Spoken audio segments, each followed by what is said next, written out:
Hi, this is Sherry at the Intentional Home Podcast, where I share tips and resources to help you live with intention and purpose.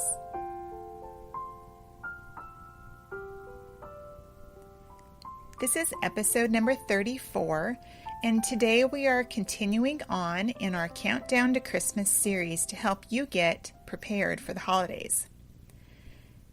Now, we've gone through 3 weeks so far, and I hope that you've been able to keep up at least some of what you're supposed to be working on in these to-do lists. And before I go on to this week's list, don't beat yourself up if you don't get everything done. I always look at things like this in a way that, whatever I can get done is more than I would have gotten done before. So don't beat yourself up. Just do what you can, and everything that you can get done ahead of time is just going to be less that you're going to have to do later. Okay, so just give yourself grace and don't make a big deal about it if you get a little bit behind. Or if you don't get everything done on the list. No big deal. Just keep going. All right, let's look at today's to-do list. And again, I just want to mention, if you are listening for the first time, these to-do lists are pulled out of my holiday planner, and if you have not been able to pick up a copy yet, I will have a link in the show notes where you can go and grab your own copy. All right, let's look at this week. This is week number 4, and it's going to be baking week. Now, this is going to be a fun week, and it's something that you can even pull the kids into and have them help. They're going to love it. We're going to actually get some holiday baking done. And just to think about, we're going to have one more baking week, a little bit closer to Christmas. So don't feel like you have to get all of your baking done in 1 week, but just kind of look at what we're going to be doing for this week. So make sure that you schedule the week so that you can get all that baking done. And then after the baking is done, we're going to jot down some gift ideas for the kids. So let's look at each of these to-do items. So the first one is our holiday baking.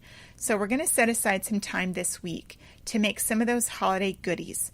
And you will have to make sure that they are things that can be frozen, because obviously if you make something now and save it till Christmas, it probably is not going to be very good if you can't freeze it. So make sure that they are, cookies and treats and stuff that will freeze well.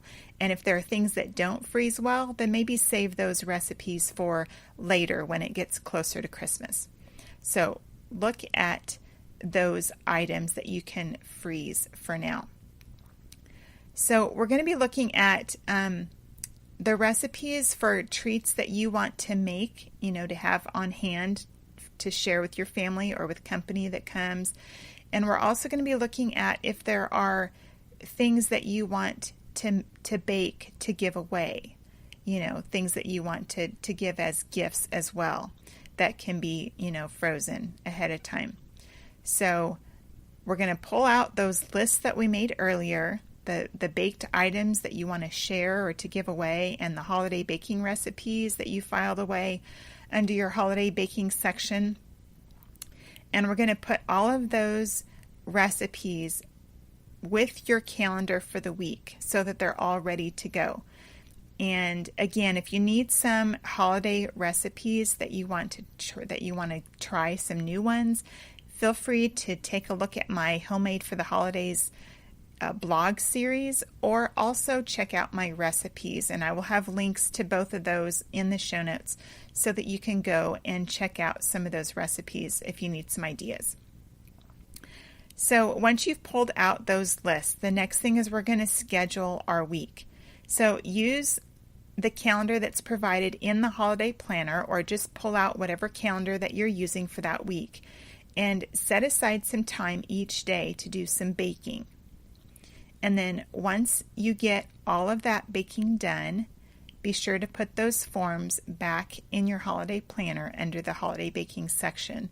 And then make a note on your list of baked items to share and give away on that form. Make note of the ones that you have completed so that you know what you've gotten done and what you'll need to do the next time we have a baking week.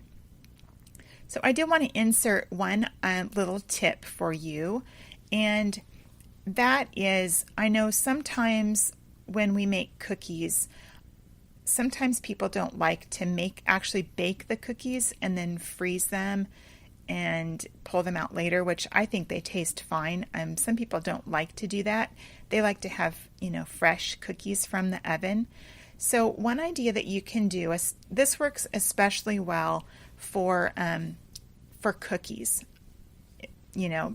Probably won't work well for other types of treats, but for cookies it works really good.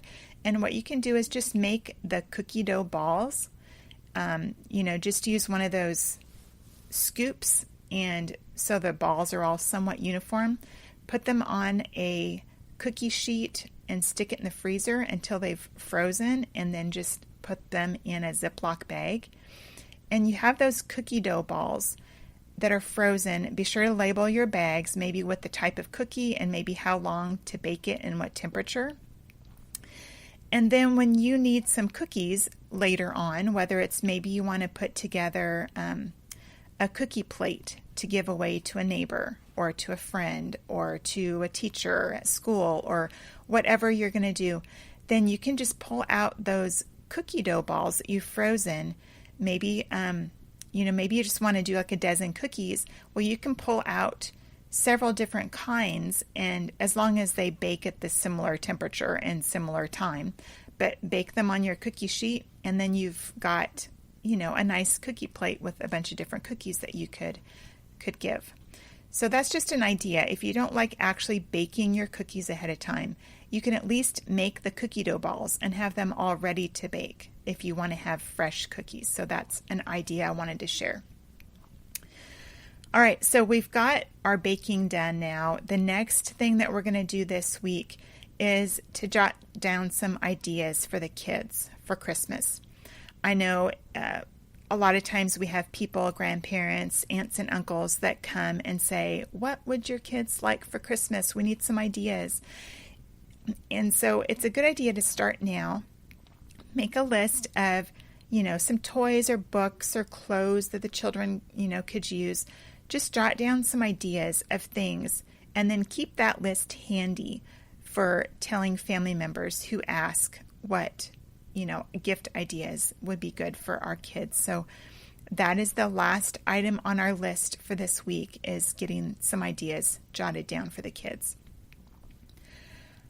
That is it for this week. It's going to be a fun week because you get to do some baking and, put some Christmas music on or just have fun with it. And it'll get everybody in the whole family excited for the holidays that are coming. So I hope that you have enjoyed this little to-do list, this countdown to Christmas. I hope that it has been helpful to you as you are looking to prepare for the holidays. And be sure and come back next week. We're going to be moving on to week number 5. And we're getting closer, and we're getting a lot done as we get ready for the holidays. So I want to thank you again for joining me here at the Intentional Home Podcast. Be sure to subscribe to the Intentional Home Podcast in iTunes or your favorite podcast player. For more information about my podcast and to see the show notes with links to all the resources mentioned, just go to my podcast page at sherrygraham.com/podcast.